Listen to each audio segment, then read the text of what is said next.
శ్రీ గురుభ్యో నమ. హరి ఓం.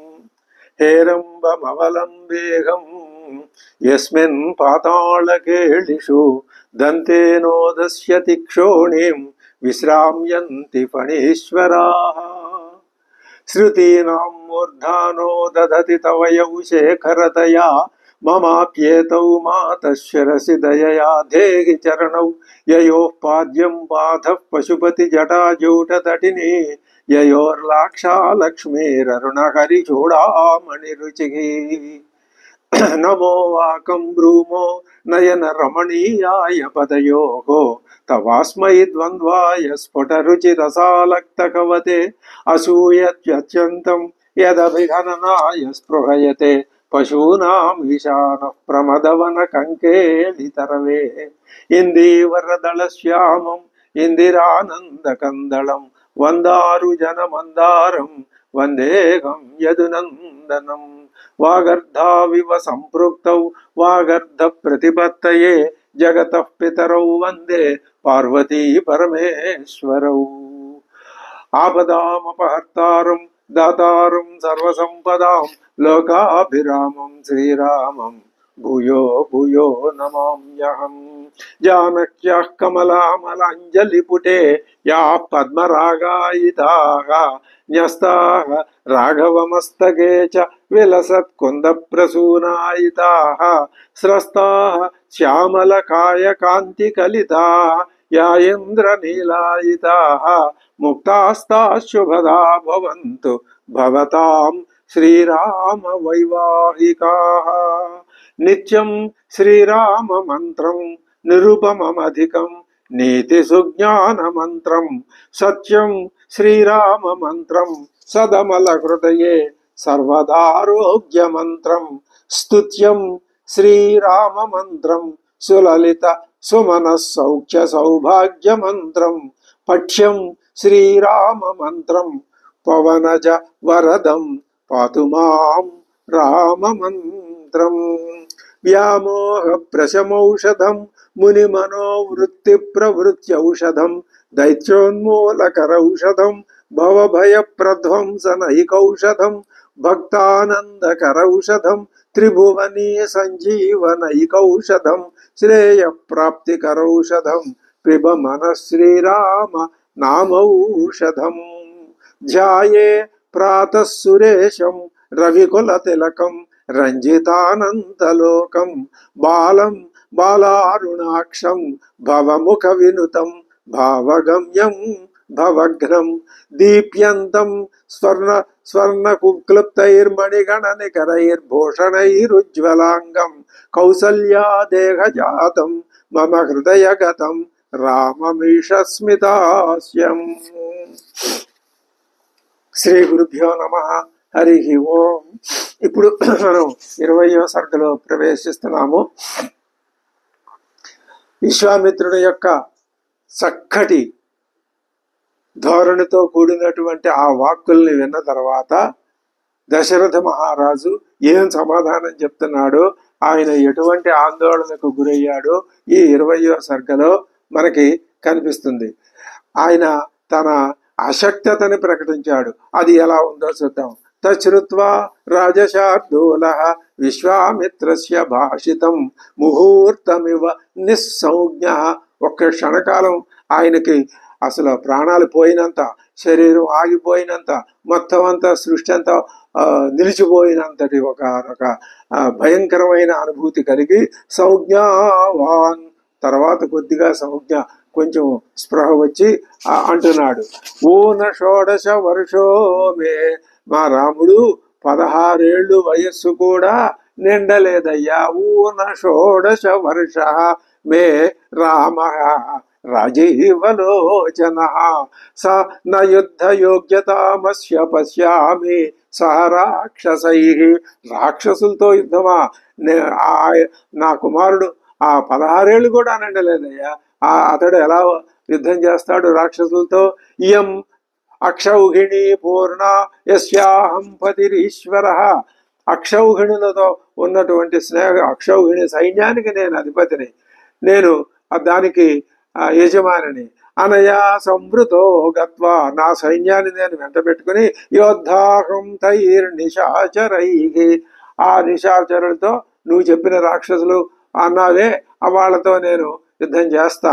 ఇమే శూరాశ్చ విక్రాంతాః భృత్యాః మే అస్త్ర విశారదాః నా నా సైనికులున్నారే వీళ్ళ పరాక్రమం నీకు తెలియదు. వీళ్ళు ఆ అస్త్ర విశారదులు, శస్త్ర విశారదులు వీళ్ళు. యోగ్యా రక్షో గణైర్యోద్ధం న రామం నేతుమర్హసి. రాముడెత్తుకయ్యా నా సైనికులు చాలు, వీళ్ళే ఆ యుద్ధం చేస్తారు రక్షోగణంతో. అహమేవ ధనుష్పాణి గోప్తా సమరమూర్ధని. యుద్ధంలో నేనే ముందుంటా ఉండి ఆ ధనుష్పాణి అయి నేను విల్లు ధరించి వాళ్ళతో యుద్ధం చేస్తా. యావత్ ప్రాణాన్ ధరిష్యామి తావద్యోత్స్యే నిశాచరై. నా ప్రాణాలు శరీరంలో ప్రాణాలు ఉన్నంతకాలం నేను వాళ్ళతో యుద్ధం చేస్తా. నిర్విఘ్నా వ్రతచర్యా సా భవిష్యతి సురక్షిత. అహం తత్ర గమిష్యామి న రామం నేతుమర్హసి. నీ యజ్ఞం నిర్విఘ్నంగా అది నీ వ్రతచర్య పూర్తి అవుతుంది, నీ యజ్ఞం పూర్తి అవుతుంది. అంతేగాని నేను అక్కడికి వస్తాను, నీ యజ్ఞాన్ని రక్షిస్తాను. నా రామం నేతుమర్హసి. నువ్వు రాముడిని మాత్రం నీతో నేను నేతుం నా అర్హసి. నువ్వు తీసుకెళ్ళొద్దయ్యా. తీసుకెళ్ళొద్దంటే అర్థం నేను పంపించనని. ఇలా చెప్పడానికి కొంతసేపు అలా చెప్పి తర్వాత నేను పంపించననే అంటాడు. బాలో హ్యకృత విద్యశ్చ నచవేత్తి బలాబలం. పైగా రాముడు అకృత అస్త్రుడయ్యా, ఆయనకి ఇంకా అస్త్రశస్త్రాలు పూర్తిగా నేర్చుకోలేదు. విద్యలు యుద్ధ విద్య పూర్తిగా రాదు, ఏదో కొద్ది కొద్దిగా వచ్చును. నచవేత్తి బలాబలం. శత్రువు బలం ఎంతో తన బలం ఎంతో కూడా తెలియని అమాయకుడు రాముడు. నచ అస్త్ర బల సంయుక్త. అంత అస్త్ర బల సంయుక్తుడు కాదు. నచ యుద్ధ విశారద. యుద్ధంలో ఆయనకి పాండిత్యం లేదు. నచాసౌ రక్షసాం యోగ్య కోట యుద్ధాహి తే ధ్రువం. వాళ్ళ కోట యుద్ధంలో వాళ్ళు బాగా అందివేసిన చేతుల వాళ్ళు. ఈయనకి రాక్షసులతో యుద్ధం తెలియదు. విప్రయుక్తో హి రామేణ ముహూర్తమపి నోత్సహే. ఇంతెందుకు, అసలు సంగతి ఇది.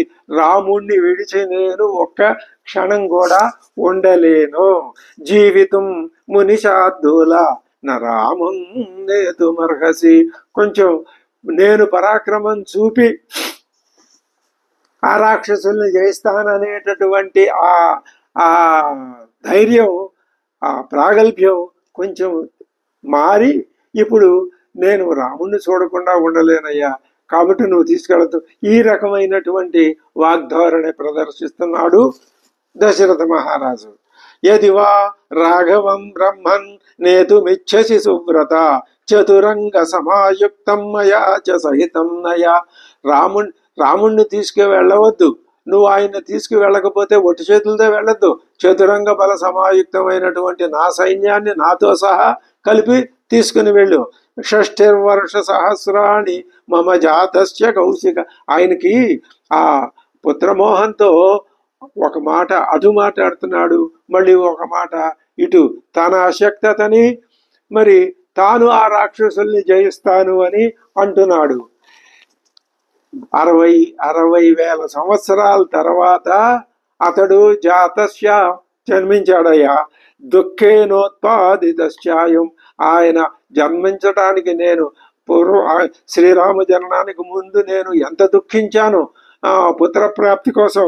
నా రామం నేతుమర్హసి. చతుర్నాం ఆత్మజానాం హి ప్రీతి పరమికా మమ. నా ఒక రాముడే కాదు, నా 4 కుమారుల మీద నాకు అపూర్వమైన అపారమైన ఇంత అని చెప్పలేనంతటి ప్రేమ ఉన్నదయ్యా. జ్యేష్ఠం ధర్మ ప్రధానంచ నా రామం. మరి అటువంటి 4 ఇతడు జ్యేష్ఠుడు కదా, ఈయన ఎలా నువ్వు తీసుకెళ్తావు? నరామం నేతుమర్హసి. అహం వేత్మి మహాత్మానం అని ఆయన చెప్తే ఆ మాటలు ఎక్కడ పోయినాయో ఈయనకి అర్థం కావట్లా. ఈయనకి ఎంతసేపు ఈ 4 నా కొడుకులు వాళ్ళని ఎంతో కాలానికి పుట్టారు ఈ ఈ భావనతోటే మాట్లాడుతున్నాడు దశరథుడు ఇంకా ఏమంటున్నాడు, నేను నా సైన్యంతో వచ్చి వాళ్ళందరినీ ఆ రాక్షసుల్ని జయిస్తానంటున్నాడు. కిం వీర్ ఇప్పుడు మళ్ళీ ఒక ఆలోచన వచ్చింది, కొత్త ఆలోచన వచ్చింది. కిం వీర్యా రాక్షసా తేజ కశ్య పుత్రాశ్చ కేచతే, వాళ్ళు ఎవరయ్యా, ఎవరి కుమారులు వాళ్ళు, ఆ రాక్షసులు ఏమిటి, వాళ్ళ పేర్లు ఏమిటి, కథం ప్రమాణా, వాళ్ళు ఎలా ఉంటారు, ఎంత ఎత్తు ఎంత ఇది, వాళ్ళ బలాబలాలు ఏమిటి, కేచైతాన్ రక్షంతి, వీళ్ళని రక్షించేవాడెవడు, ఇది మునిపుంగవ.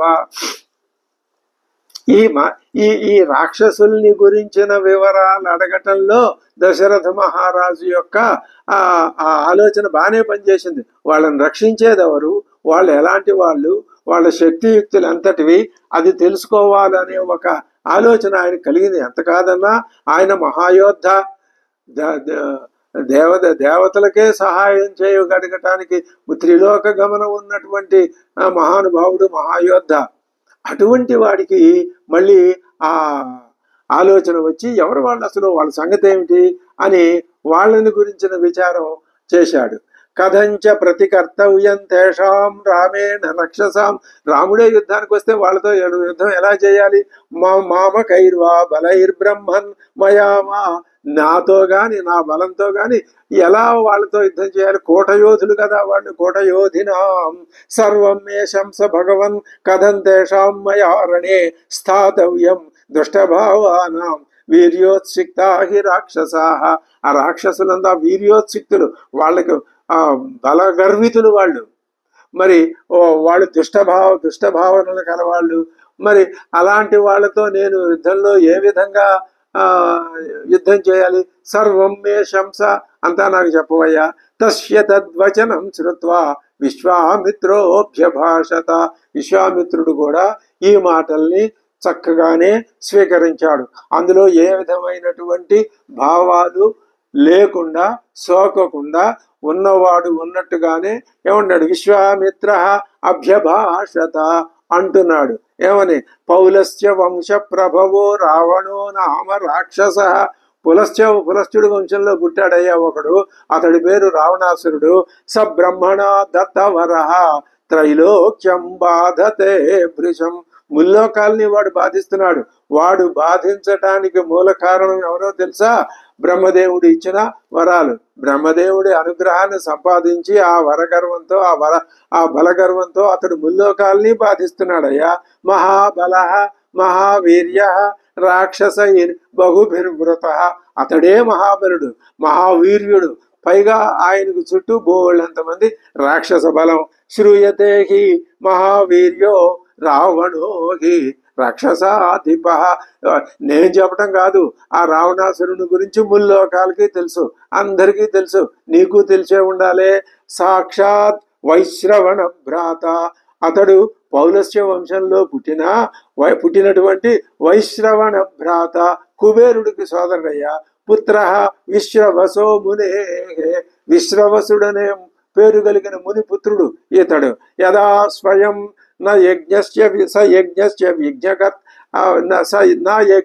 విజ్ఞకర్త మహాబల, ఇంత చిన్న యజ్ఞానికి నేనే రావాలనే అహంకారం ఆ రావణాసురుడికి. ఆయన రాడు, ఎవరు వస్తారు, తేన సంచోదితౌ త్వౌతు రాక్షసౌ మహాబలౌ, అతడి చేత సంచోదితులు ప్రేరేపింపబడిన ఇద్దరు రాక్షసులు ఉన్నారు, వాళ్ళు మహాబలులు. మారీచశ్చ సుబాహుశ్చ యజ్ఞ విఘ్నం కరిష్యత, ఈ ఇద్దరు యజ్ఞానికి విఘ్నాలు కలిగిస్తున్నారయ్యా. ఒకటి పేరు మారీచుడు, మరొకటి పేరు సుబాహుడు. ఇత్యుక్తో మునినా తేన రాజోవాచ మునిందదా నహి శక్తోస్మి సంగ్రామే స్థాతుం తస్య దురాత్మన. రావణాసురుని గురించి వినటమే కాదు, ఈ దశరథ మహారాజుకి మారీచ సుబాహుల పరాక్రమం గురించి కూడా, వాళ్ళ కూటనీతి, వాళ్ళ కూట యుద్ధం, వాళ్ళ రాక్షస బలాన్ని గురించి కూడా తెలుసు. వెంటనే ఎప్పుడైతే తన యజ్ఞానికి భంగం కలిగించే ఇద్దరు రాక్షసుల వెనక రావణాసురుడున్నాడు అనే విషయాన్ని విశ్వామిత్రుడు బయట పెట్టాడు. నహి శక్తోస్మి సంగ్రామే, నేను ఆ దుర్మార్గుణ్ణి ప్రతిఘటించి నిలవటం నా వలన కాని పని. తస్య దురాత్మనః, నేను ఆ రావణాసురుణ్ణి గాని ఈ మారీచ సుబాహుల్ని గాని ఎదిరించలేను. నేనే ఎదిరించలేను అన్నప్పుడు నా కుమారుడు అకృతాస్త్రుడు ఓన షోడశ వర్షుడు అయినటువంటి శ్రీరాముడే విధంగా ఎదిరించి యుద్ధం చేయగలడయ్యా. కాబట్టి మా ఇద్దరి వల్ల కానే కాదు. సత్వం ప్రసాదం ధర్మజ్ఞ కురుష్వ మమ పుత్రకే, చేతులు జోడించి ప్రార్థిస్తున్నా, ప్రసాదం కురు, దయదల్చు, నా పుత్రుడి మీద అనుగ్రహాన్ని చూపించు. మమ చైవ అల్పభాగ్యస్య దైవతం హి భవాన్ గురువు, నీవు దైవతం, నీవే దైవస్వరూపుడివి, నీవే గురువువి, నువ్వు తప్ప మా మీద మరి దయ చూపించేదెవరు అని అడుగుతున్నాడు. నేను అల్పభాగ్యుణ్ణి, మందభాగ్యుణ్ణి, అదృష్టహీనుణ్ణి, ఇటువంటి సంకటమైన పరిస్థితుల్లో వచ్చి పడిపోయాను. ఇప్పుడు దీంట్లో నుంచి నువ్వే రక్షించాలి. నేను వాళ్ళతో యుద్ధం చేయలేను, నా కుమారుడైన రాముడు కూడా యుద్ధం చేయలేడు. దేవదానవ గంధర్వా యక్షా పతగపన్నగా నశక్త రావణం సోఢుం కిం పునర్మానవాయుధి. దశరథ మహారాజు కూడా అటువంటి అజ్ఞానంలోనే ఉన్నాడు. మానవులు ఏం చేయగలరు? ఆ రావణాసురుణ్ణి జయించగలరా? దేవతలే జయించలేరు, దానవులే జయించలేరు, గంధర్వులే జయించలేరు, యక్షులే, పన్నగ ఎవ్వరు ఏ జాతి వాళ్ళు కూడా ఆ రావణాసురుణ్ణి జయించలేరు. ఇంకా మానవులనగా ఎంతయ్యా అంటే మానవుని యొక్క శక్తియుక్తుల మీద తక్కువ భావాన్ని చూపించకూడదు అని భంగ్యంతరంగా ఈ ఘట్టం నిరూపిస్తున్నది. ఎందుకని? తమ శక్తిని తాము తెలుసుకోగలిగిన వాడు మానవుడే. అందుకనే పరమాత్మ మానవుడిగా అవతరించాడు. మానవుడు తనను తాను తక్కువ చూపు చూసుకుంటున్నాడని పరమాత్మ గ్రహించి తాను మానవుడిగా వచ్చి, మానవుడు నన్ను ఏమీ చేయలేడు అనేటటువంటి ఒకానొక భావం రావణాసురుల్లో కలగటానికి ప్రోత్సాహాన్నిచ్చి, ఆ విధంగా తాను మానవుడై మానవుడిలో రావణాసురుడి యొక్క దీన్ని అహంకారాన్ని పోగొట్టడమే కాదు, మానవుడిలో ఉంది తన యొక్క నీచ స్వభావం. నేను శక్తుణ్ణి కాదు, నేను జీవుణ్ణి అనే భావం మానవుడిలో ఉంది. అది పోగొట్టాలి. అందుకు ఆయన వచ్చింది. అటువంటి ఆ మానవుడంటే తక్కువ వాడు అనే భావాన్ని పోగొట్టి మానవుణ్ణి, ఈ సృష్టిలో మానవుణ్ణే ఉన్నతోన్నతుడిగా కావలసినటువంటి మిగతా మానవుడి వరకు, ఆ కింద స్థాయి వరకు ఉన్నటువంటి తిరియక్ జాతులన్నింటికీ కూడా వాటికి ఉంది జ్ఞానం, కానీ వాటికి వాసనా జ్ఞానమే ఉంది. మానవుడికి విచక్షణా జ్ఞానం ఉంది. ఆ విచక్షణా జ్ఞానాన్ని అందించినటువంటి సృష్టి ఇది, ఆ పరమాత్మ చేసిన సృష్టి. మరి ఆ విచక్షణా జ్ఞానాన్ని ఉపయోగించి ఏం చేయాలి? ఆయన ఇదంతా పరమాత్మ సృష్టి అని తెలుసుకుంటే చాలు, గట్టెక్కిపోతాడు. అది తెలుసుకోలేక, తెలిసిన దానికి వేరే భావాలు పూసి దాన్నంతా ఎందుకు పనికి రాకుండా చేసి తన పాండిత్యాన్ని వేరే విధాల్లో చూపించుకుంటూ మానవుడు అజ్ఞానంలో కొట్టుమిట్టాడుతున్నాడు. అటువంటి అజ్ఞానాన్ని పోగొట్టాలి. ఇది రామాయణ మార్గం. ఇదే రమణీయమైన భావం. రామాయణ మహాసందేశం ఇదే. అటువంటి కిం పునర్మానవాయుధి నహి వీర్యవతాం వీర్యం ఆదత్తే యుధి రాక్షస తేన చాహం నశక్తోస్మి సంయోద్ధం తస్యవా బలై. వాడి బలంతో నేను యుద్ధం చేయలేను, వాళ్ళతో యుద్ధం చేయలేను. సబలో వా నేనే యుద్ధం చేయలేను, నా బలంతో వెళ్ళినా నేను యుద్ధం చేయలేను. వా మమ ఆత్మజయికి, నా కుమారులతో వెళ్ళినా నేను వాళ్ళతో యుద్ధం చేయలేను. ఇక యుద్ధం చేయటం వాళ్ళతో నా వల్ల కాని పని. కథమప్యమర ప్రక్షం సంగ్రామాణమకో విధం. అమర ప్రక్ష అమాయకుడయ్యా, సంగ్రామాణమకో విధం, యుద్ధ విద్య తెలియని వాడు. బాలం మే తనయం బ్రహ్మన్ నైవ దాస్యామి పుత్రకం. మొహమాటం లేకుండా స్పష్టంగా చెప్పేశాడు. నైవ దాస్యామి మమ పుత్రకం. ఇంక నువ్వేమైనా చేయి, నన్ను నీ ఇష్టం, నా మీద దయ చూపించు, నేను మాత్రం నా కుమారుణ్ణి పంపలేను, అది జరగదు. అధ కాలోపమౌ యుద్ధే సుతౌ సుందోపసుందయో. ఈ మారీచ సుబాహులిద్దరూ కూడా సుందుడు, వీళ్ళ సంగతి కూడా నాకు తెలుసు. సుందోపసుందుల కొడుకులు వీళ్ళు. యజ్ఞ విఘ్న కరవుతౌ, వాళ్ళ పని ఎప్పుడు యజ్ఞానికి విఘ్నం కలిగించడమే. నైవ దాస్యామి పుత్రకం, నా కుమారుణ్ణి మాత్రం ఇవ్వను. ఇతడు ఇంకా అసలు నువ్వు చెప్పావే అహం వేద్మి మహాత్మానం రామం సత్య పరాక్రమం, ఏమిటో నాకు అసలు ఆ మాట నమ్మబుద్ధి కావట్లేదయ్యా. ఇతడు ఇంకా బాలుడే అనే భావనలో ఉన్నాడు దశరథ మహారాజు. మారీచస్య సుబాహుశ్చ వీర్యవంతౌ సుశిక్షితౌ తయోరణ్యతరేణాహం యోద్ధాస్యాం ససుహృద్గణ. వాళ్ళలో ఒక్కడితో సైతమే, నా మిత్రులతో కూడి ఒక్కడితో అయినా కూడా నేను నా యుద్ధం నేను చేయలేను. ఇది నరపతి జల్పనాత్ ద్విజేంద్రం కుశికసుతం సుమహాన్ నివివేశమన్యు. ఇక ఆయనలో విశ్వామిత్రుడిలో వివేశ ప్రవేశించింది. ఏమిటి? మన్యు, కోపం. ఆయనకి ఆగ్రహం కలిగింది. ఎంత చక్కగా ఎంత వివరంగా చెప్పినా ఈ మహానుభావుడు తెలుసుకోలేడేమిటయ్యా అని. సుహృత ఇవ సమిద్భిరాజ్య సిక్త సమభవదుజ్వలితో మహర్షి వన్నీ. ఆ మహర్షిలో వన్నీ కోపం. ఆ సమిధలు వేస్తే, కొంచెం నెయ్యి వేస్తే, సమిధలు వేస్తే ఆ యాగాగ్ని ఒక్కసారి అట్లా భగ్గుమని ప్రజ్వరిల్లుతుందో ఆ విధంగా ఆయనలో కోపం ప్రజ్వరిల్లింది. అటువంటి కోపంతో ఆయన ఏమన్నాడో అది మనం 21వ సర్గలో తెలుసుకుందాం.